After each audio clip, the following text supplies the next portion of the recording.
10, 9, ignition sequence start. All engines are running. Liftoff and the clock is starting. Roger, the clock is operating. We're underway. It's one small step for man, one giant leap for mankind. And as our toe slips over the line, it's time now for Kerbalcast, episode 41. This is what happens when you find a stranger in the Alps. And also, let's not forget, dude, that keeping wildlife, an amphibious rodent for, domestic, within the city, that ain't legal either. And I am your LMP, that's Lunar Module Pilot Biff Aldrin. With us today, our CMP, Command Module Pilot, Tromo. Coming up in today's program, On the Kerbal Party Probe and to Tylo and back. It's our progress in the game. Amy K joins us once again to talk about the Real Solar System mod. Your letters and tweets in the mission briefing featuring an audio letter from Andy M. And a Kerbal card game. Nos will have the details for us. Well, welcome back, sir. This is kind of an odd week for you. You're actually you're not out of town as much. Well, yet. Yet. Yeah. It's like normally I'm out for 4 days, but now the 4 days are 1 day later. So. Okay. Yeah, so I'm shipping out tonight. Yeah. So. Well, we normally record on Sundays. Yeah. We have been lately, and we're actually recording this on a Monday evening. Yeah. Like old times. That's unusual. Yeah. That is very unusual. In case anyone is curious as to why there's suddenly this whole Big Lebowski thing going on, somebody made a comment. Amy K was on the show last week, and somebody tweeted and said, Amy really tied the podcast together because they know I like the Big Lebowski, and they know that I quoted a lot, and for some reason that just stuck. And I've been watching, I have the movie on my iPhone, and it has been running on a loop nonstop for the last week at work. That is the perfect movie to have kind of going in the background. I hope your boss isn't listening. Yeah, really? Well, I was very productive. I mean, it was just, like I said, you know how background noise can kind of help you? Yeah. Because it blanks out distractions. Mm-hmm. That's kind of, I've had that movie on a loop for the last week. I mean, I've literally watched it like twice a day. Yeah. For the last several, I'd say probably the last 5 or 6 days, it's been on a continuous loop. So, Haywood Floyd, if your tweet inspired the theme for this podcast title. That's right. You inspired some very obsessive movie watching. Yeah. I will say very quickly, I spent some time on Steam this past week watching some people play. Mm-hmm. It was absolutely fascinating. Jim 3535 is playing with the Remote Tech mod, which requires you to establish a communications network. Yeah. It was really interesting to watch. Have you seen people do mods and things? No. I mean, I've watched a little bit here and there, but I haven't seen anyone mess around with mods. I have to say, it's really interesting to watch people play, especially if they're playing with mods that you don't have. It introduced some issues that I never have to deal with. For example, he was trying to aero brake around Eve, and the thing is when he dipped into Eve's atmosphere, he had to retract his antenna because otherwise the atmosphere would rip it right off, right? Yeah. Well, closing the antenna means that he no longer had control of the craft. Oh. That's what I'm saying. Yeah. It introduces new challenges. Oh, that's got to be rough. It was very interesting to watch because those are challenges that I've never had. I don't play with that mod, so I've never had an issue where I haven't had control of a ship. The only time I ever lose control of a ship is if I don't have electricity, which happens on occasion. Sometimes I'm not paying attention and I run my battery down. Yeah. Like I have lights on or I keep the SAS on, and for some reason the battery's not recharging. Yeah, you got to pull around the dark side of it where he gets some sunlight. And then all of a sudden it's like, hey, I have no control. But that was a lot of fun. I also, your uncle was talking with me on Steam as well. Oh, how nice of him. Yeah, it was. We had like a little party going. I was watching Jim 3535, and I was learning a lot watching him. And then your uncle was talking to me at the same time, so I had two conversations going, and I was watching one person play. That's cool. So that's I like that new feature. Steam has added that. Yeah, But- no, it's been really cool. Yeah, it's a lot of fun. On a completely different note, I have decided that there's one place that I would never, ever, ever want to live. Do you know where it is? Where's Okay. Do you know how the KSC is kind of like, okay, you know how Florida, NASA launches from kind of the midpoint of Florida, yeah, right? Yeah. Well, in Kerbal, the Kerbal Space Center is kind of, it's kind of on a Florida-ish type peninsula type thing. Well, it is one continuous continent, but if you look at it, if you pull back far enough, it's basically a gigantic gulf. Yeah. Okay. And there's another, I don't know if the continent is divided up into countries or it's all supposed to be one country or whatever, but there is another kind of peninsula type thing that sticks out, and it's much further down range. If you head 90 degrees, if you head in a 90-degree arc, it's downrange of the KSC. I have decided that's where I would never want to live. Okay. Because what happens is I will launch my ships and I will start to lean over to flatten out my orbit, right? And I have watched a lot of times when I jettison lower stages, they remain airborne long enough to crash into that other peninsula. Yeah. So it's constantly getting bombarded. Yeah, and I always think, I'm so glad there's not a city there. Yeah, yeah. Because you imagine those people, it's like every day in the news it'd be KSC is launching another ship and they'd be, oh no, everyone get underground. So yeah, that's where I don't ever, ever, ever want to be. Yeah, constant debris falling now. Yeah. So, just a quick update. The last time we spoke, I told you that I was trying to get to Tylo. Yeah. I have landed and just finished just before we started. I lifted back up off the surface and rendezvoused with the orbiting ship. Yeah, I saw that right whenever I came in. I saw that, So- it was cool. Do you know what this means? I have one. Yeah, more. you have one left. I have one. When I go, my next target is Bop. And once I land on Bop and return, I will have been to every planet and moon that is accessible in the game. The only thing that I will not have done all of, they added when they added the NASA mod. You remember they added all the asteroids? I've been to one asteroid. I haven't been to all of them. Yeah. But once I finish with Bop, I will have been everywhere in the game. Wow. That's going to be interesting. Yeah. That's gonna be an interesting feeling. Yeah. Well, what is funny though is it puts a lie to something that I said a long time ago. I don't remember which episode it was, but it was one of the first couple.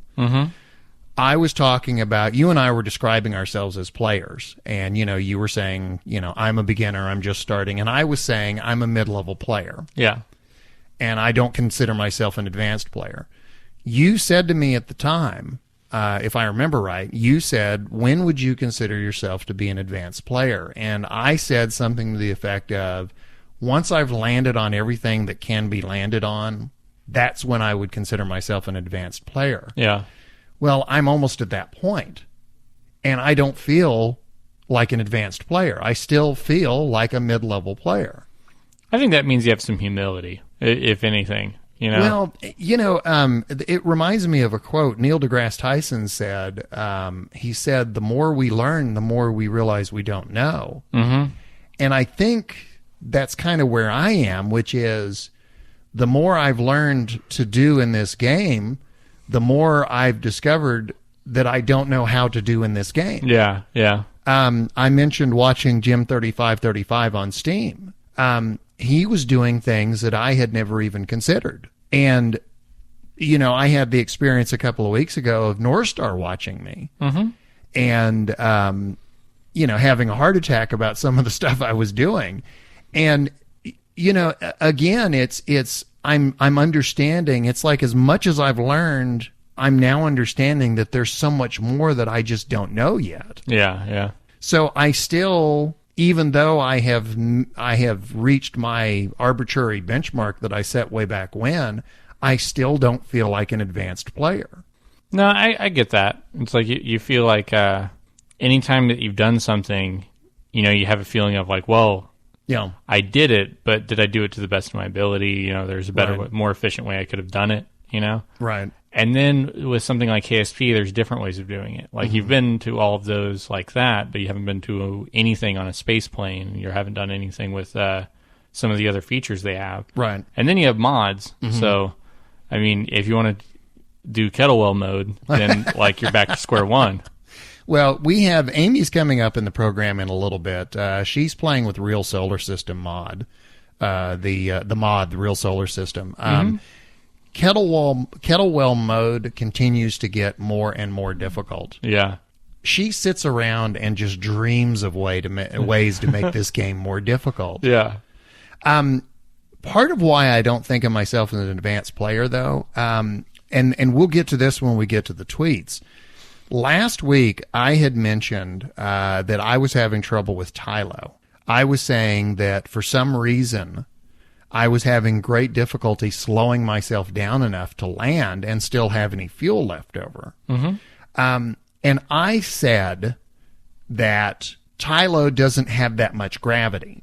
And you have the tweet, and you'll read it when we get to it later on. But somebody tweeted, and they said, actually, that's wrong. Tylo has about 80% of the gravity that Kerbal has. And that was a good learning experience for me. Because it made me realize that I had locked in an assumption. I made the mistake of locking in an assumption and then never checking it. Because once they said that, it was like, of course, now I understand why I'm having trouble slowing down enough. But mentally, I had locked in the assumption that because Tylo is so similar to the Mun, it must be similar in all respects. Yeah. And I had made that false assumption going there that this is going to be just like landing on the Mun. And in reality, it's not.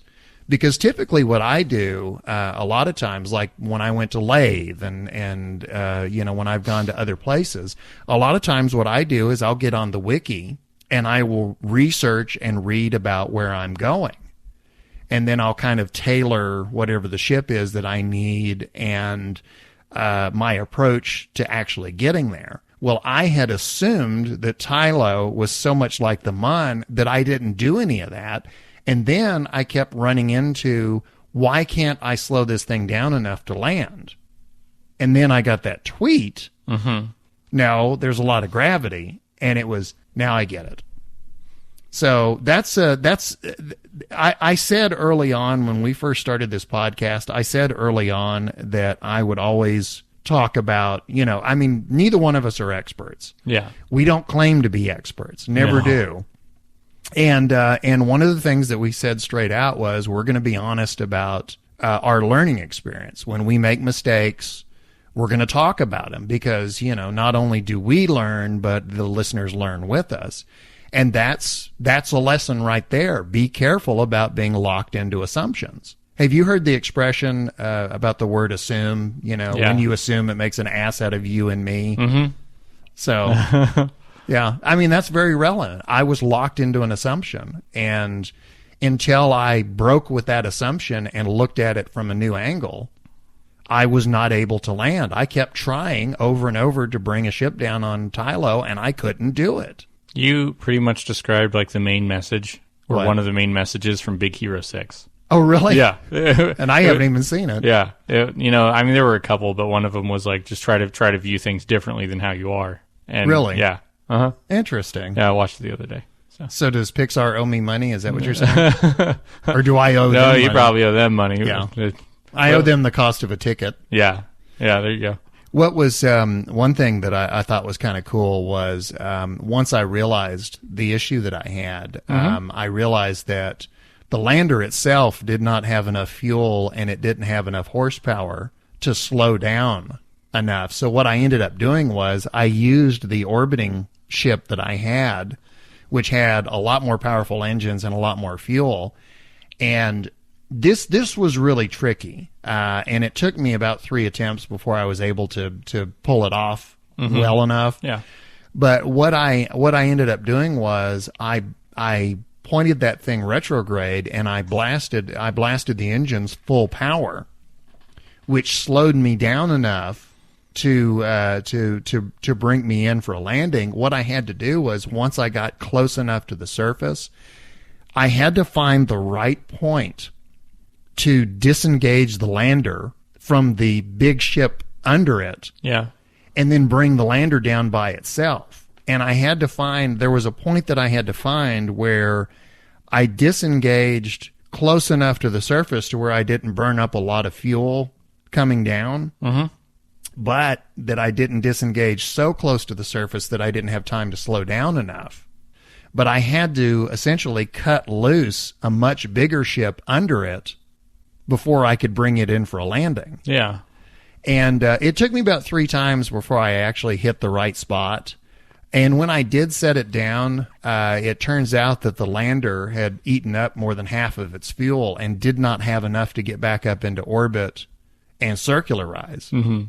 So what I did was I sent a second lander, except it was automated. Nobody was on board. Yeah. And I brought it in for a landing using the exact same technique. I'm going to brag because I'm actually a little proud of this. I brought in the automated lander. Do you know how close I got it to the other lander? 803 meters. Wow. It was, it was a little bit of a walking distance, but I mean, considering how difficult Tylo was to land on, given how I was having to do it, to be able to get that close. I mean, they were, the 2 landers were clearly visible. They were close enough to where they were clearly visible. And once I landed the other one, my little Kerbal, I think it was Limcott. I would love to know who sits around and thinks up these crazy these names. Kerbal names. Yeah. But I think it was Limcott, if I'm not mistaken. Oh. But I mean, once I landed the automated lander, Limcott got out of the one that didn't have enough fuel, walked over to the other one, got into it, got up into orbit, rendezvoused with another orbital ship that I had sent, and that's where I am now. I just got done rendezvousing.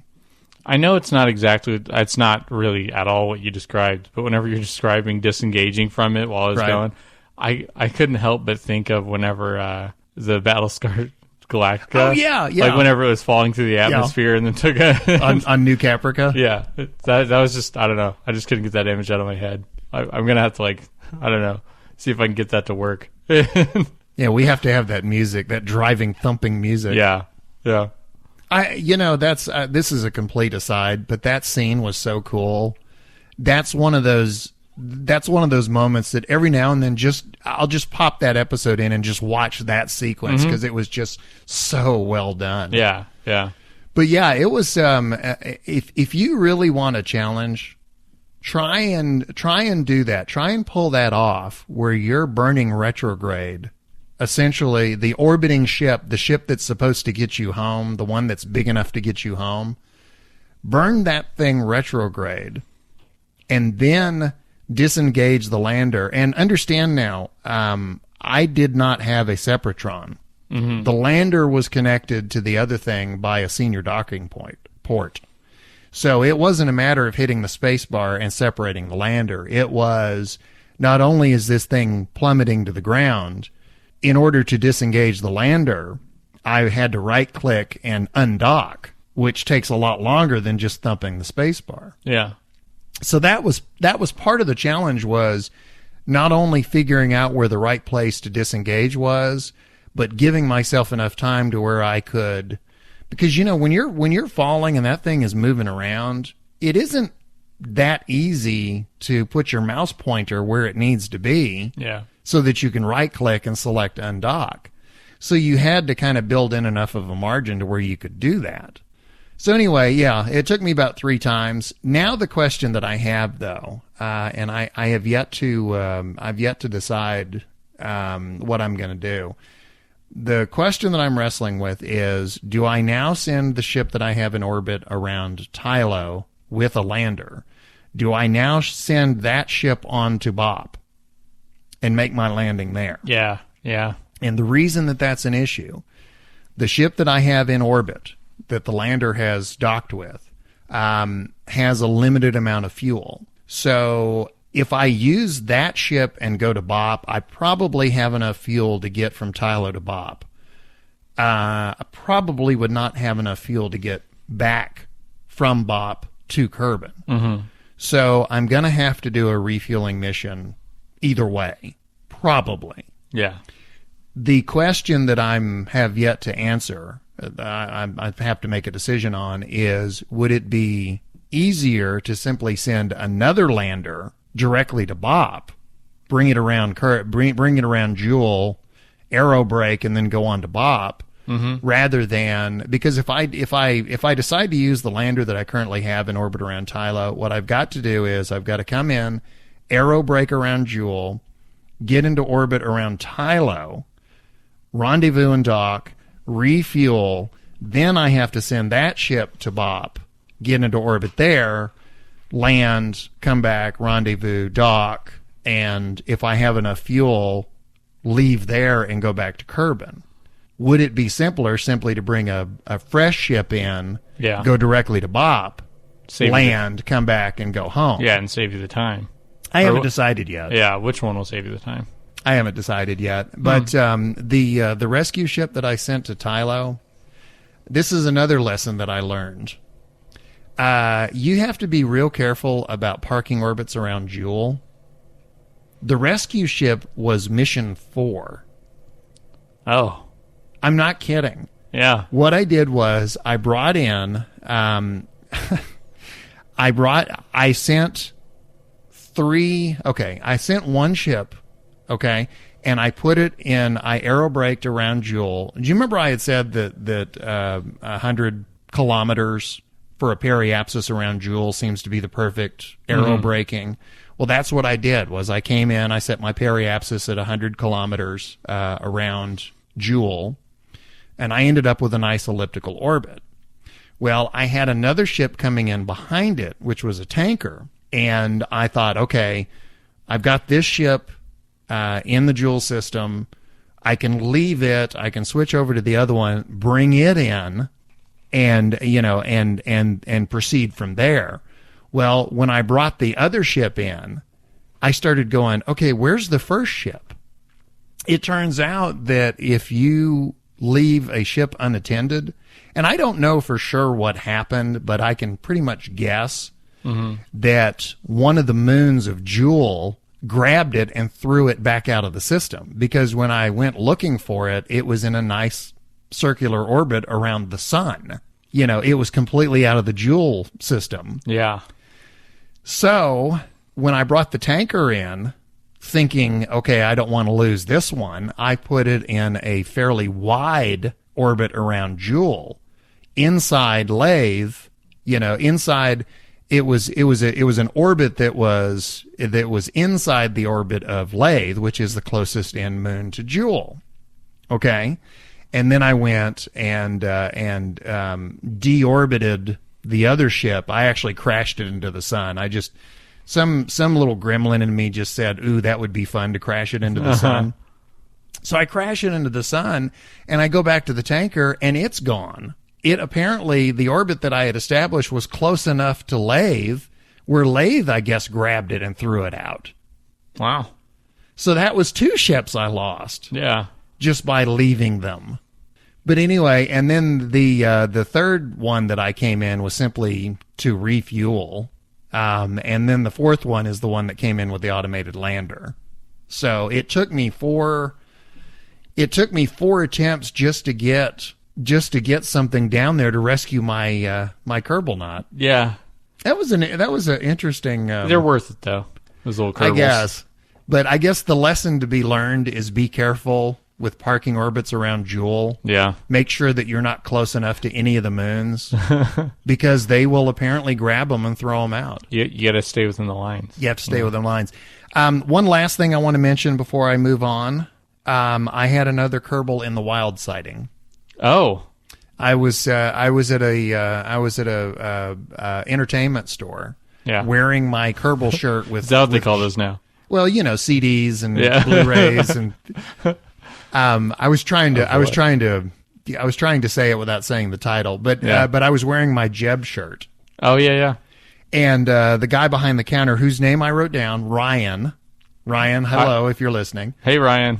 Ryan was saying, he goes, "Oh, I love that game." He goes, "It's my second favorite." He says, "It's my second." If I remember this right, he said that there's two games. The two games that he's got the most time in, if I remember right, he said Demon's Souls is number 1 and then Kerbal is number 2. Oh. See, normally whenever you hear the top two and one of them's Kerbal, the other one's usually Minecraft. Yeah, that's true. In my experience, anyway. That's true. But anyway, I mentioned that we did a podcast, and he was like, "Oh, really? That's cool." Yeah. But anyway, and then I had a semi-Kerbal in the wild sighting. We went to go see a movie the other day, and I was wearing my other Kerbal shirt, the I Explode Kerbal. Yeah. And the guy said, "I've always been interested in that game. I'm waiting for a Steam sale to get it." Well, one of them just ended. Yeah, I know. Yeah. I know. I wish I had been paying attention to the Steam sales. Yeah, pretty much every Steam sale Kerbal's been up. Yeah. So just if you're on the lookout for it, next Steam sale. So I have 1.5 Kerbal in the wild sightings. Yeah. Sowing the seeds, sowing those little Kerbal seeds. Sowing the seeds of discontent. Yeah. I'm basically saying, just surrender your life. Surrender your life to this game. Well, I know you have progress in the game. Yeah. Because I saw you on Steam the other day. Yeah, it was on the Party Probe. Party Probe. I had three people watching me. Mm-hmm. Yeah, and we were chatting. It was Inspector Gadget, Moa the Dinosaur, and MK3424. Oh, really? Yeah. I get MK and Mittenpo confused because they both start with M. Yeah. And so, like, whenever my Steam's in alphabetical, it's like 2 people with M, 2 people playing Kerbal. Did you say MK3434? 3424. Oh, okay. Yeah. Okay. That's funny because I was talking with Jim 3535. Oh, yeah. So. He's an earlier model. I was going to say. Yeah, but one of them started watching me, and then a couple others joined up, and they had like a little chat going, and so I would go onto that chat and accidentally up my thruster and crash, and go back into the chat and talk with them. So that's a lot of fun, isn't it? Yeah. So what was that's the thing that kind of gets me is if you look at all the games that I have a lot of time in, like Payday 2 or Team Fortress, and all those. They're all social kind of games. Like, right. I have a lot of hours in Soulforge, and I'm playing against people. Like, I don't really play a lot of single-player stuff. Right. And so... Yeah, they're social in the sense that they're multiplayer games. Yeah. Okay. Yeah. So you don't really get much of that whenever you're dealing with playing Kerbal because it's kind of like a singular experience so far. There are multiplayer mods I've heard, and multiplayer is something that Squad has talked about possibly being in the works. But, I'm really curious how that's going to be implemented. Yeah, you could seriously do, you do the Battlestar Galactica thing, have somebody controlling a massive ship and another person control something that flies off of it. Right. You have one person, orbiting a planet and the other guy trying to land something and then come back up. I don't know. It could have some possibility to be pretty cool. Well, also remember I had also mentioned the space race. Yeah. Idea that you would be literally competing against somebody. And the only reason we have destroyable buildings is so you can destroy someone else's buildings. That's right. Yeah. So we, I was playing on there, and that would be the rival space center would be on the other peninsula that I was talking about. Uh-huh. And you would just be bombing them with your first stages. I dropped some pieces on there. Didn't mean to. Oh, sorry. Yeah. But yeah, so it's kind of cool having that little social aspect. But I was flying around. I had a probe that was flying around the Mun. Okay. And I was trying to get contracts for doing flybys. And thank you to everyone who had brought it up. I know North Star did, and MK did.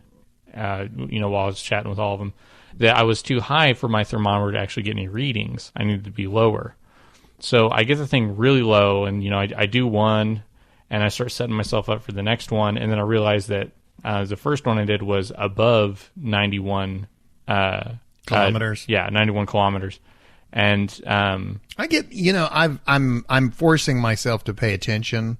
Yeah. Because I have a tendency to, because sometimes it'll read meters and sometimes it'll read kilometers. Mm-hmm.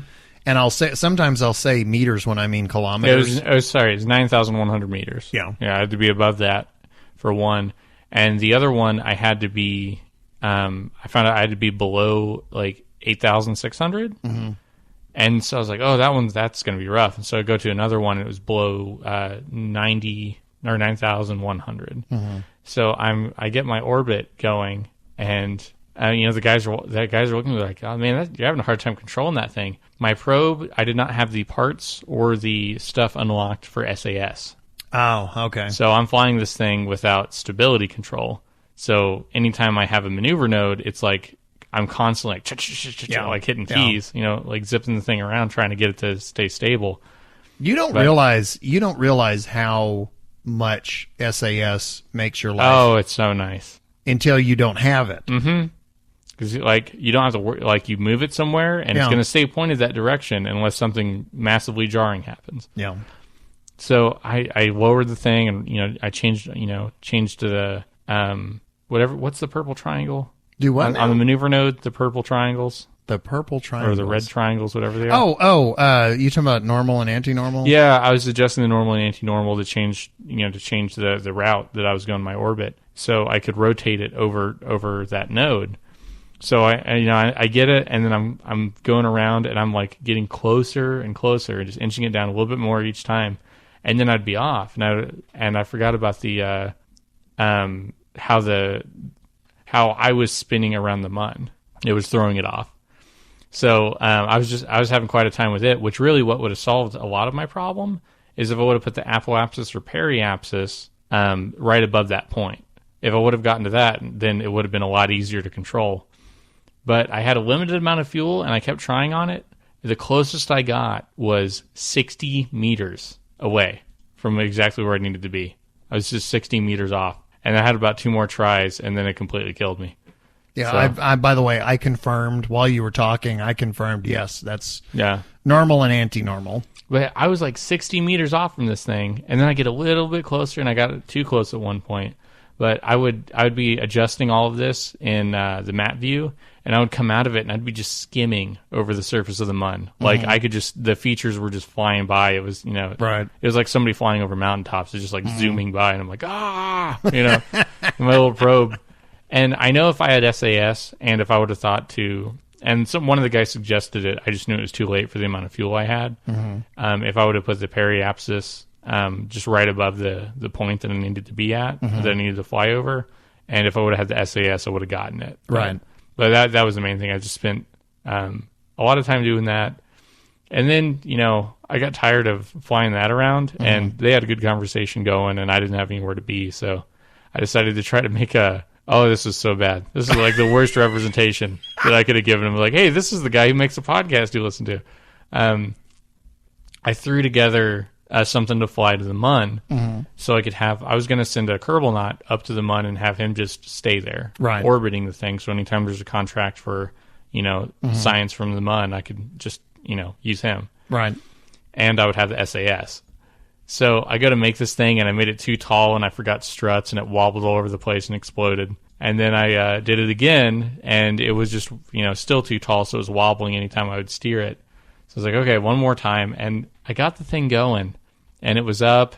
I had an orbit around Kerbin, and then I started expanding that orbit so I could get captured by the mun. Mm-hmm. And between me talking with them and hitting shift tab, whenever what's stupid. And I really should have caught this. And I actually, I knew this, but I just kept forgetting to do it. In other games, it's left shift tab is what I do because it's one hand. Right.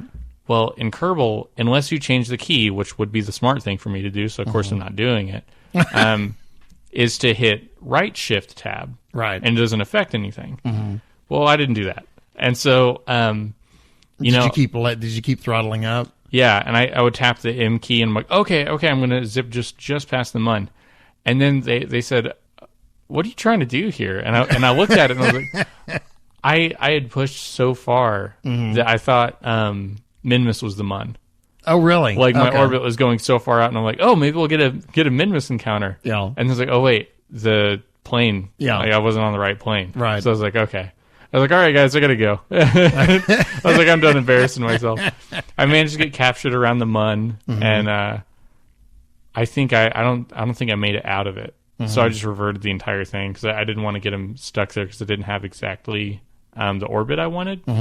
And I was kind of wondering about just bringing him back, and just sending a probe there because it would have been easier. But with something else actually would have had to have been a Kerbal knot. That way I could do crew reports. But so that's kind of where I left off. I'm setting up a satellite system to where I can just farm those for contracts. Anytime it's like fly over here and report, fly over here and report. Talking about like what had been suggested, a bunch of you're creating science probes. Yeah, okay. I'm creating probes just to collect. That's cool. Yeah, I've had a thing where it's kind of annoying. Anytime I've started contracts that was like set up a specific orbit or visit these places on the mun, after I've canceled the contract, the markers are still there. Right. So, like, Kerbin has a ton of navigation points just popped up all over it. And it's like, I don't know, I can't get rid of them. So, I'm not exactly sure. I'm going to try canceling a few more things and redoing stuff and see what happens. But, yeah,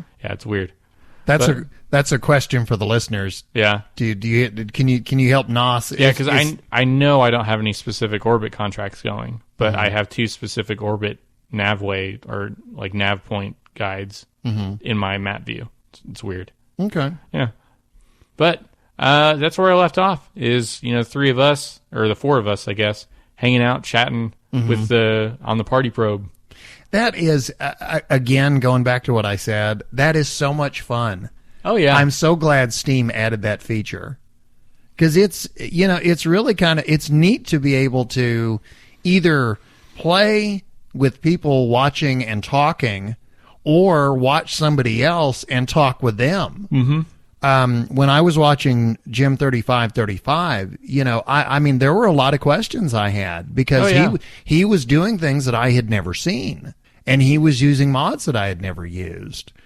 He was using one mod where when you're going to aero brake, the you know how you can as you adjust your orbit, it's represented by a blue line, right? Yeah. Well, once he lowered it enough around Eve to where he was going to aero brake, the portion of his orbit or trajectory, I guess would be more accurate in this case, but the portion of it that was in the atmosphere was represented by a red section.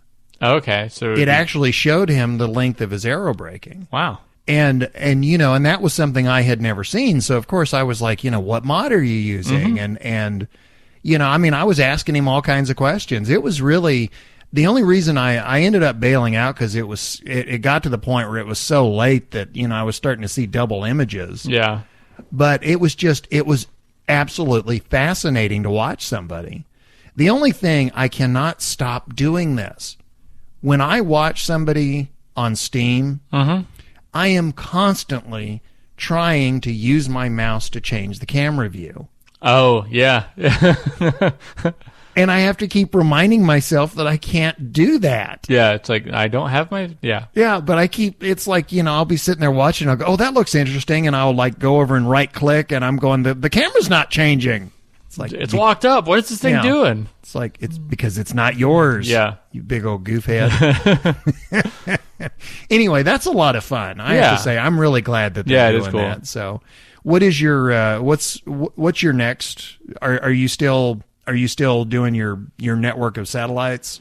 Yeah, it'll be building the satellite network and just completing a bunch of contracts. I'm just kind of bogged down in that right now. Okay. And then once I get, I want to get my launch pad upgraded and my VAB, and then I may have enough stuff unlocked that a couple more MUN missions, and then I can start working on Minmus. Every time I boot up Kerbal, I keep thinking that it's going to it's going to boot up and all of a sudden start downloading some huge file. Yeah. And it's going to go, 1.0. Yeah. Welcome to 1.0. And we just stranded all your Kerbals. Yeah. You have to do it now. You have to go to Bop now before it's too late. Yeah. I have to decide which is going to be the better way to go. Mm-hmm. But back to what I said before, Joule is such a fun system. Yeah. There's so much to do, and also visually, there's a lot to be said for swinging around Joule and being able to see like 3 and 4 moons all at once. Mm-hmm. It is so rich in terms of if you want good screenshots, Joule is just tailor-made for it. When you land, it's almost guaranteed to be scenic. Yeah. I don't know. Anyway, it was really. I'm glad that I got the tweet talking about the gravity on Tylo. Bop's going to be interesting because it is. It's from what I've read on the wiki, it is a captured asteroid, and it is on a different plane. It's slanted compared to the rest of everything in the Joule system. Yeah, and because it's so small. They said that it's very hard to get to. So that's my last challenge is to get to Bop. And then after that, I'm considering after that I may start trying to finish the rest of the asteroids. Mm-hmm. The other thing is I was talking to Amy the other day, and she was telling me about all kinds of Easter eggs.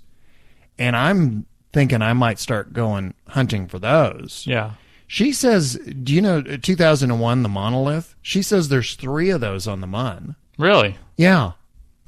Yeah, she was telling me about all the, she says there's a Neil Armstrong memorial. Wow. There's all kinds of little Easter eggs. Yeah, I didn't know about that. Yeah, and part of me is, again, I have, I still have to get to Bop and get that taken care of. Yeah, but after Bop, you may go sightseeing. I may go and try and knock out the rest of the asteroids, or I may go Easter egg hunting. Yeah. So I don't know. You still got a long way to go. I still have a long way to go. And now your letters and the latest news in the mission briefing. And yes, it is. And Nos, tell us what's the first letter we have. First thing comes from Andy M. He wants to let us know that he has an audio letter for us. He has a little bit of a cold, but we hope you get well soon. But in the meantime, here's Andy M. Hi, Biff and Nos. So as I said last week, my objective was to get a plane into space. So I used the recent plane design I've been flying and added an extra couple of fuel tanks either side with an engine on each one. I took this off and got to approximately 18 kilometres in height and was doing about 1,000 metres per second. I was having trouble getting enough air to get any higher than this or any faster. So therefore I decided to fire the rockets to see how far I could get. Eventually this took me up to 32 kilometres in height and I was doing a speed of about 1,400 metres per second. So a good first attempt, but still a long way off. Therefore I tried to increase the rocket fuel tank size. Unfortunately this put me over the weight limit of the dirt track, runway. So I therefore removed an RCS tank and managed to get an extra couple of air intakes on.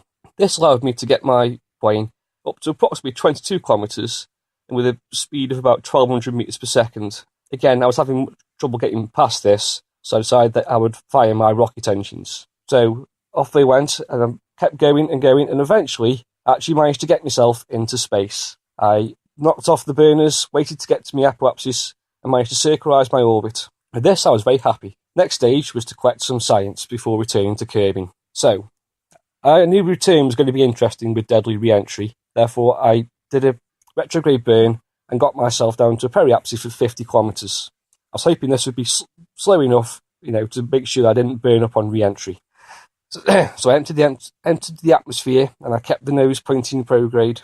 The temperature started to build up, all seemed okay, when suddenly there was an explosion. So I frantically checked around my plane to see what had happened and realised everything seemed pretty much in place apart from the battery and thermometer which had been on top of the plane had exploded. Those what had exploded. So I thought, that's okay, I shall keep going. Everything eventually started to slow down, temperature started to decrease, but I was in reasonable level of control, went down to an altitude of about 20 kilometres. I thought pretty much I'd survived re-entry. So I thought, I'm close to finishing a survey contract somewhere nearby. I'll fly over there to do this. After realising I'd forgot to actually reactivate my turbo engines, I turned them back on again and set a course and went to time warp. At this point, I needed to think, I just need to make a slight adjustment to stop me from gaining too much height. Before I realised it, I'd made the adjustment, and bang, the plane had blown up. I'd forgotten to take the time warp off, hadn't I? And the over-adjustment when time warp caused my plane to explode into a shower of parts. Fortunately, I'd remembered to F5 before starting my descent, so therefore I was going to get to have another go. This time, I decided to burn the rest of my rocket fuel to decrease my speed before entering the atmosphere. I also thought I'd try and keep my nose up to try and protect the battery and the thermometer. Now, it was a good idea from a scientific point of view, unfortunately not so good from an aerodynamic point of view.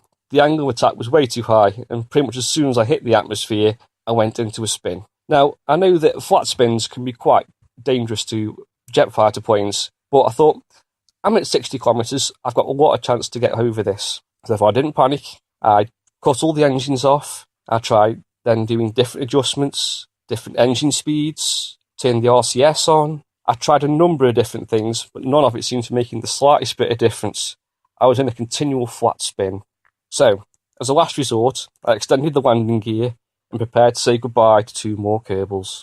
But interestingly, my surface speed had actually dropped to about 64 metres per second, but I was still dropping well over 10 metres per second, probably about 30 or 40 metres per second. Anyway, I didn't manage to make any saving changes, and the plane smashed into the ground. There was a series of explosions, so I surveyed the scene of the crash. I then noticed that the liquid fuel tank and the tail fin had managed to survive, and so had the cockpit. And even better, so had the Kerbals inside the cockpit. And as an extra plus, the battery and thermometer on top had also survived. So the 2 lucky Kerbals walked away, and I thought, this deadly re-entry mod isn't that deadly after all. Homer to your mobile, Andrew Mason. That's famous last words. Yeah.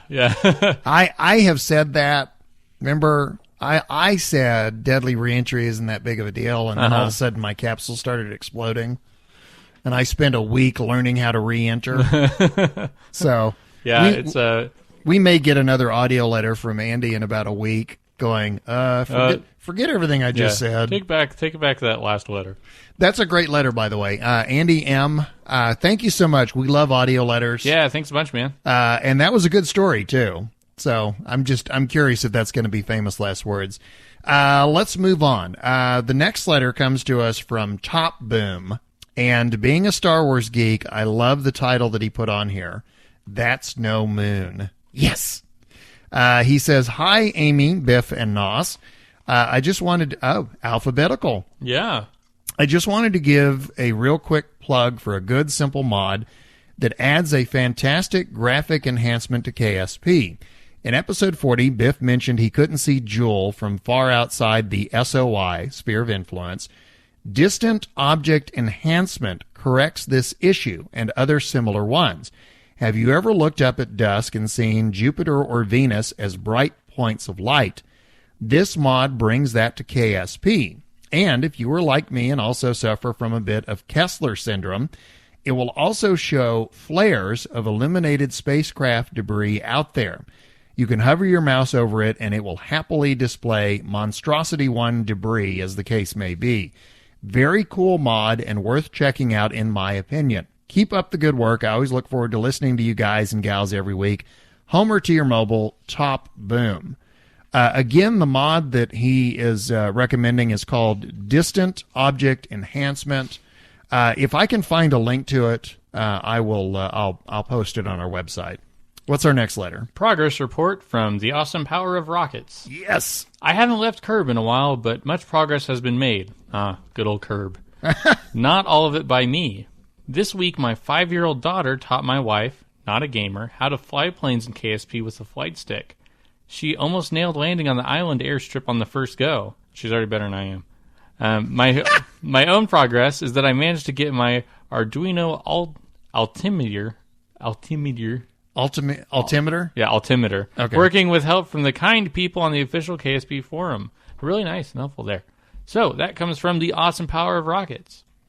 And so that means I have the next letter? Yeah. Let's see. Next letter comes to us from Fell Knight. And he says, hi, Biff and Nos. I found your podcast a month or so ago and have finally gotten caught up to the point where you begin to discuss your thoughts about 0.90. and were asking for the opinions of a player who started career mode at that time. I think I can answer this quite well. I originally bought the game during the Steam summer sale and put about 15 hours into it. It was version 23.5 at the time, I think. I liked the game, but got fed up with it because there was no clear direction on what to do or how to do it. I knew that I needed, quote, science to unlock more parts, but I had no idea how to get that science. Didn't know about biomes and basically got stuck before ever achieving orbit. I never even did the, quote, put a command pod on the launch pad and EVA from it because it would never have occurred to me to do that. I did the tutorials up to Mun landing, but they were useless for career mode at the time because I didn't have the parts to replicate the rockets and landers, so I stopped playing. Back to version 0.90. I found out about it in January and started playing again, and it was a whole new game. I had a couple of stumbles as I didn't realize that I had to accept contracts to get money. But once I figured that out, the race to space had begun. I never had any problems with the parts testing contracts, as they taught me a lot about the parts and how to build a rocket to get to the correct height and speed to complete the contract. The go to this place on Kerbin and take an EVA or crew report contracts helped to teach me about biomes. Because of these, I was able to build up the funds and science required to get into orbit, visit the Mun, etc. I upgraded my buildings in a fairly logical manner and never had any issues with funds, even though I was trading funds for science. A big trick was to complete multiple contracts in the same trip, such as the Visit X on Kerbin and take a crew report /EVA. I would run between the various targets once landed to maximize my returns. The funding restrictions forced me to learn about building efficient and light ships whenever possible, something which is not intuitive, as to just have a little help, just doubling a fuel tank will do for you. This has gotten to be a very long email, but the synopsis is that I love 0.90. I put almost 250 hours into the game in the past 6 weeks, been to the Mun 10 times or so, to Minmus 4 times, and have my first ship on its way to Duna and Ike. I've managed to upgrade all my buildings to max level except the VAB and spaceplane hangar, which are still level 2. And I've unlocked the entire tech tree and have 25,000 science left over. Oops. KSP finally feels like a full game with goals and effective tutorials and paths to get there. If anything, I'm looking at more of an end-game use for the science. It feels like if I can get 25k surplus without ever having left the Kerbin system, there needs to be a use for all the science I'll get when I make my future trips to Duna, Jewel, Eve, and more. Fly fast, fly hard, and fly far. Fell Knight. You know, if Bruce Willis is looking for the title for his next Die Hard movie, there it is. Fly hard. Fly hard. Fly fast. Okay, next one is from a friendly note from Eric S. I wanted to pass along an extremely helpful... Nobody would say like a not-so-friendly note. Yeah. Like a really hostile, angry note from Eric S. We'll read the hate mail. We'll read it all. There you go. We'll take whatever we can get.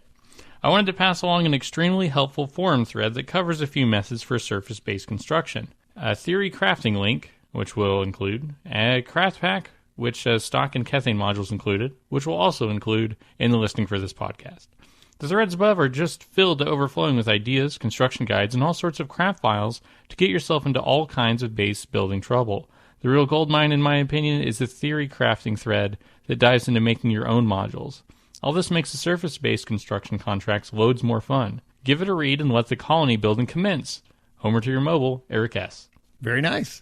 Do you know I had I was talking to somebody in Steam and I was saying goodbye and I said Homer to your mobile and they went wait. They said what does that mean? I said I see that everywhere. Yeah, and I explained that the YouTube auto closed captioning, the voice recognition, Homer to your mobile is what I Met Jim Lovell translates into. So if you haven't heard that, listen to we did a best of, I think it was episode 30.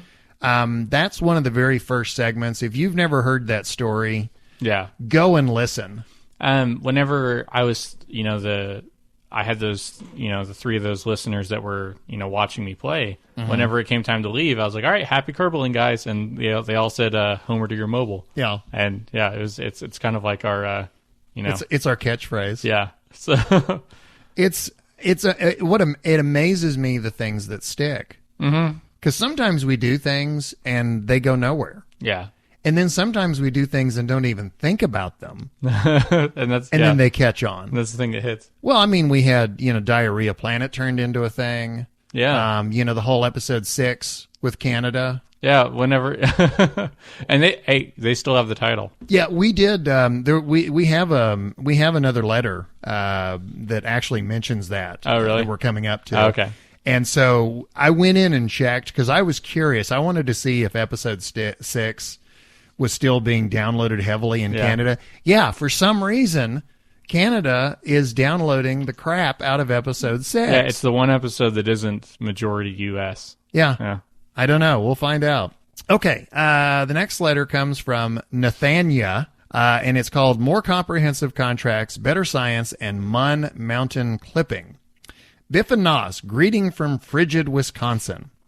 I first discovered KSP almost a year and a half ago, shortly after .22 was released, I believe. At first, I was turned off by the silly elements of the game, since I was looking for a more realistic spaceflight simulator, but the game quickly grew on me. Steam says that I've played it over 1,500 hours, but I have a lot of sandwich time in there.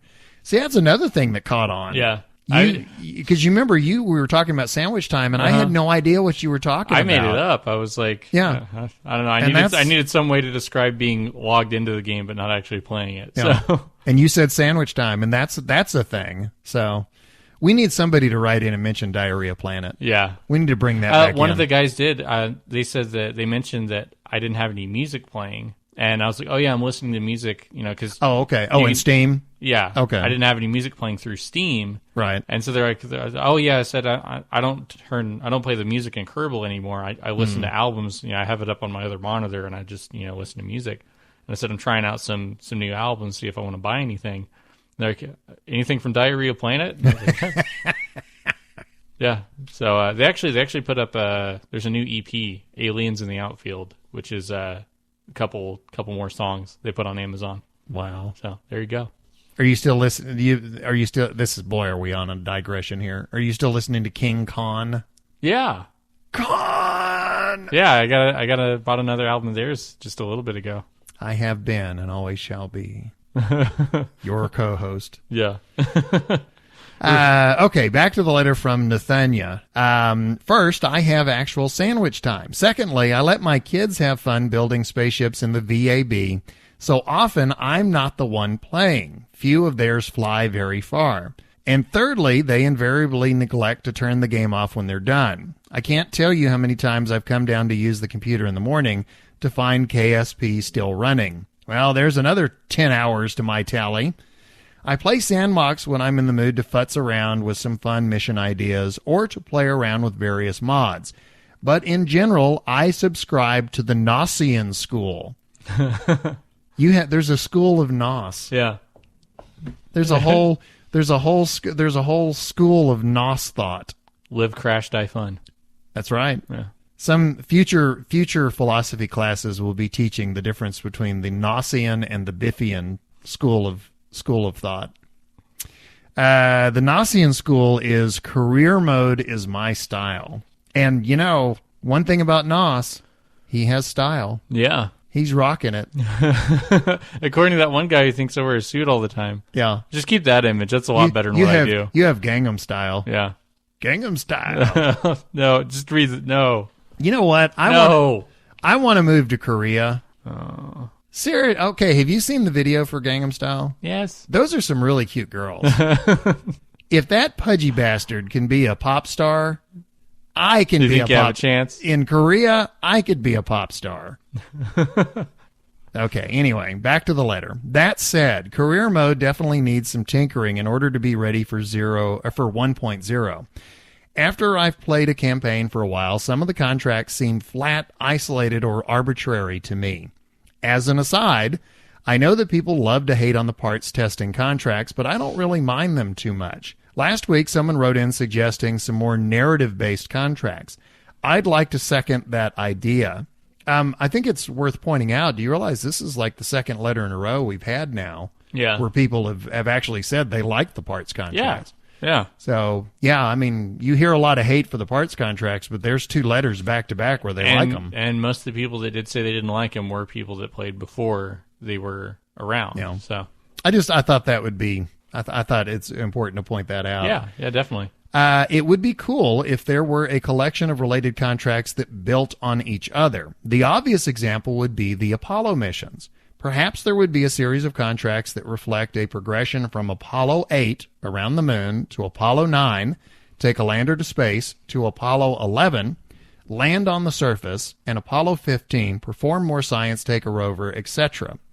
But also, I'd like to have more complex contracts that would do a better job of simulating a full space mission with multiple objectives. Rather than just having a contract to collect surface samples from a few sites on the Mun, there could be something more comprehensive. Take Apollo 15, for example. They could model a contract after that. Number 1, land near Site X on the Mun. Number 2, make crew reports, EVA reports, and collect surface samples. Number 3, measure the temperature at X site. Take seismic readings from site Y. Take gravimetric readings from site Z. I was never very good at algebra, so.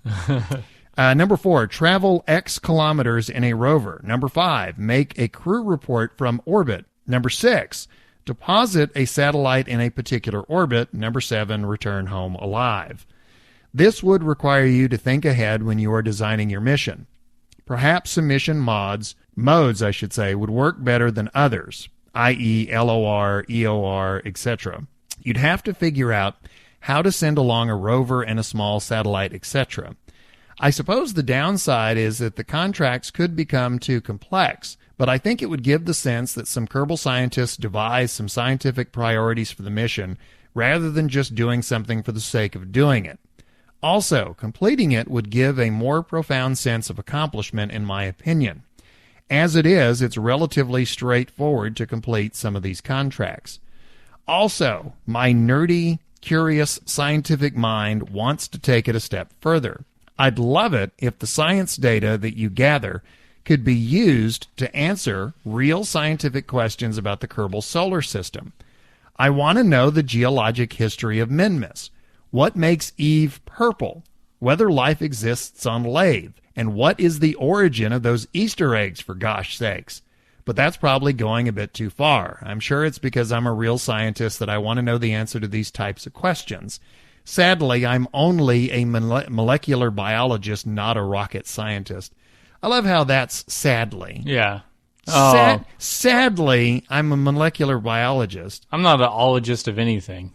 You know, I mean, seriously, I am so impressed with that. And then he goes, sadly, that's all I am. Yeah. It's like, don't be sad. Just a lowly molecular biologist.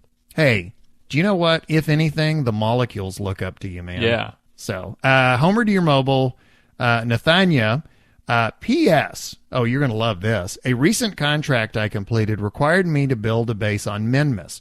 For some reason, it needed to have a wheel on it to satisfy the requirements. I figured I'd mount the whole thing on a wheeled chassis so that it could rove about a bit, basically a mobile base. Feeling whimsical, I decided to name it Homer Base. Get it? Get it?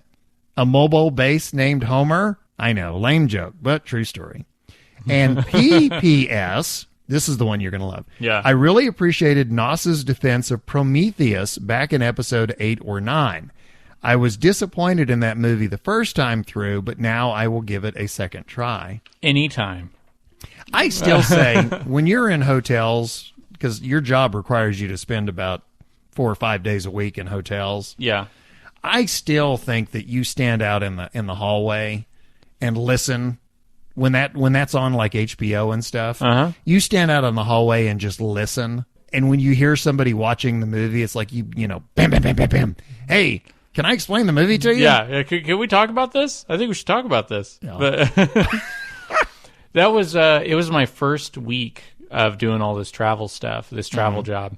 And the first week I was out there, Prometheus is what was on. Yeah. And my roommate wanted to watch the game, and I was like, I was the new guy, so I'm not going to be like, oh, okay. So he wanted, he wanted to watch a basketball game, and so we watched that, and then like the next night it was on again. They did an encore. They're showing Prometheus again. I'm like, oh, all right. And I have it on there, and he kind of looks at me. He's like, well, there's no game tonight, and so like we sat and watched Prometheus. Right. It was awesome. And did you explain it the whole time?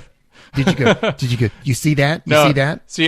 See, we were on day 2. There's the mother alien right there. We were on day 2 of 4, so I don't think I wanted to get that. It was my second day on the job. I didn't want to brand myself that early. That's when you get out the duct tape and divide the room up. Yeah. The next thing we have is actually it's not a news story. It's a forum post. But it's about a board game, so yeah. I thought this would be just perfect for you. Okay, so this one, it was posted on Board Game Geek. Is that correct? I'm looking at the format.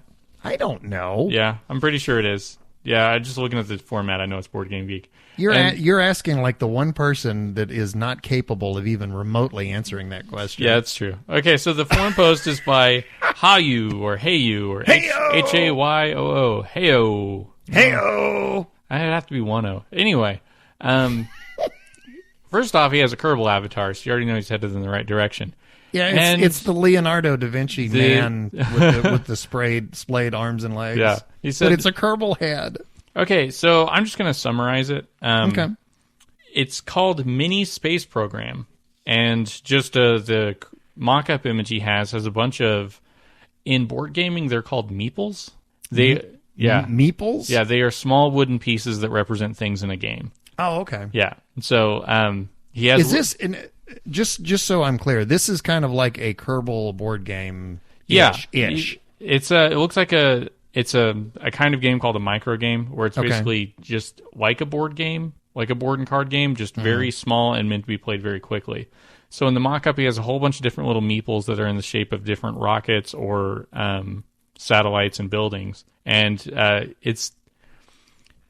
It even says adaptable for Kerbal Space Program theme. Yeah, so it's like you don't have the ability to make that, especially if it's going to make a profit. Mm-hmm. But you could say it's going to be something like this, and hopefully somebody would say, "Hey, you have the rights to use that intellectual property." Mm-hmm. By the way he's making it look is you have to have there's cards with different places like the moon, Mars, like orbiting different planets.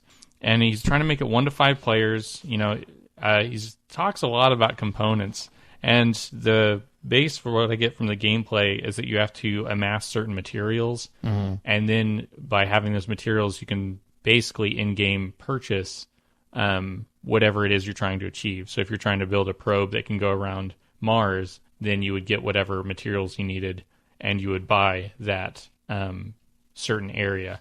He said he was trying to go for something between Settlers of Kethane and Munchkin, which are 2 kind of different games, but I can kind of tell the weight he's going for.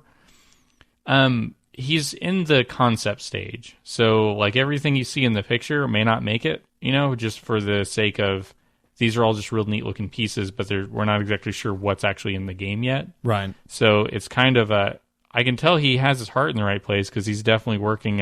This little mock-up image looks like he had put a lot of work into it. I was going to say, this looks it looks professional. Yeah, no, it looks really good. So usually what happens when you're in the concepting stage of any game, like including, games I've made that are extremely simple, you start off with a whole lot, and you basically start off with a tree, and you whittle it down to the best toothpick that you can, Well, you remember somebody had asked you if you were going to make a Kerbal game. Yeah. Or if you were going to make Kerbal as a board game. How would I do it? Yeah.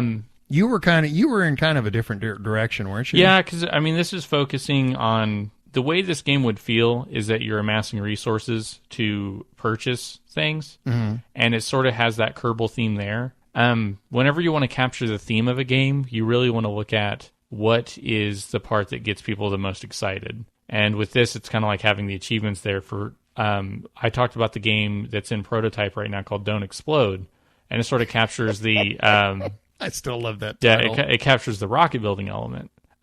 You're not going to get the real-time experience of actually, successfully landing something it would be really hard to capture that in a board game and actually get it to be a good board game. But from what this guy's making, it looks like it'll be pretty neat, or at least it'll have really neat pieces. And I don't know. I look forward to seeing what the guy does with it. Let me just toss this in real quick. If you're curious to see what we're talking about, and you're subscribed to our Twitter feed, the reason we even know about this, user Futurama King had sent us a tweet, and it said, "Nos, you have to talk about this on your next podcast." Yeah. And that's where the link to this came from. So if you're curious, if you want to actually look at what we're talking about, be sure and pull up.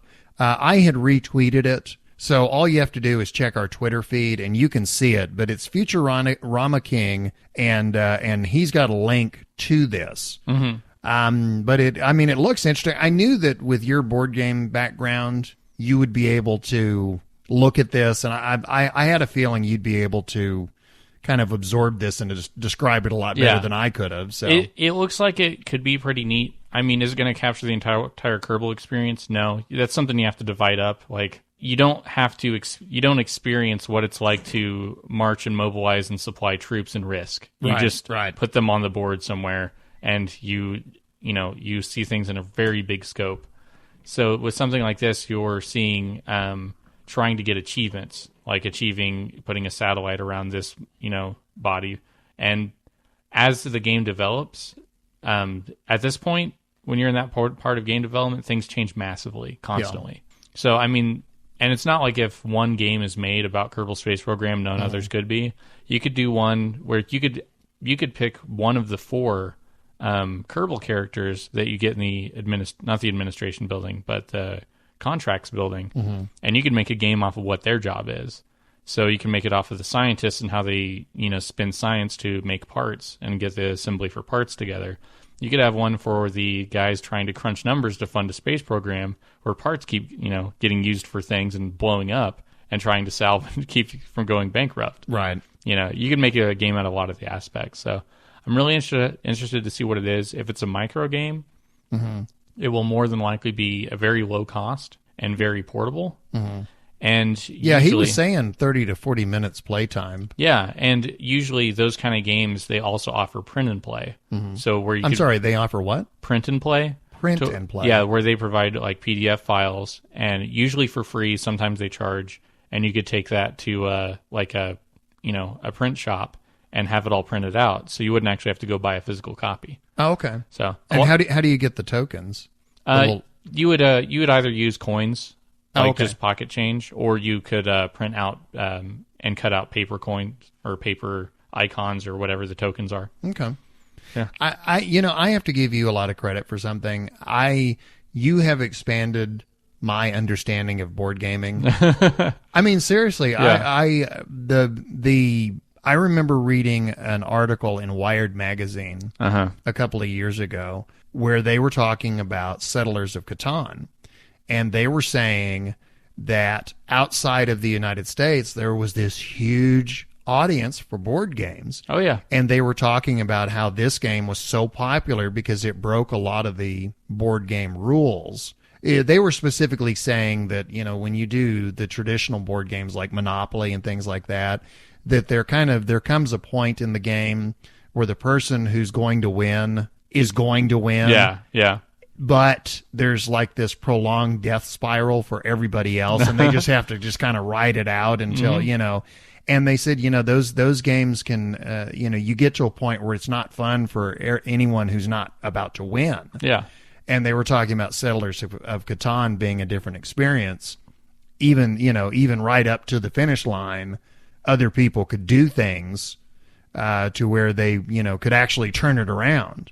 And then listening to you talk about it, it's really expanded my horizons in terms of, I think of board gaming in such a different way now. Yeah. Because before, until you had talked about it and until I had read that article, to me, when someone said board gaming, I mean, I immediately thought of Monopoly and the Game of Life. And, yeah. those were things that I just was not interested in.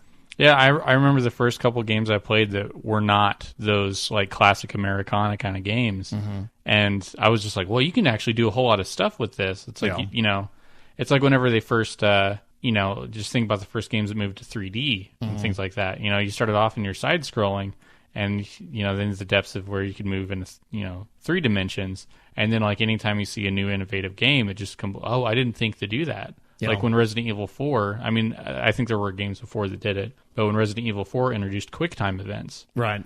You know, so you would be in a cutscene, and all of a sudden you had to mash A, otherwise you're going to get run over by a boulder. Well, how many games do that now? You know, so it's whenever you see that new something, and it sort of just like unlocks this door of like possibilities.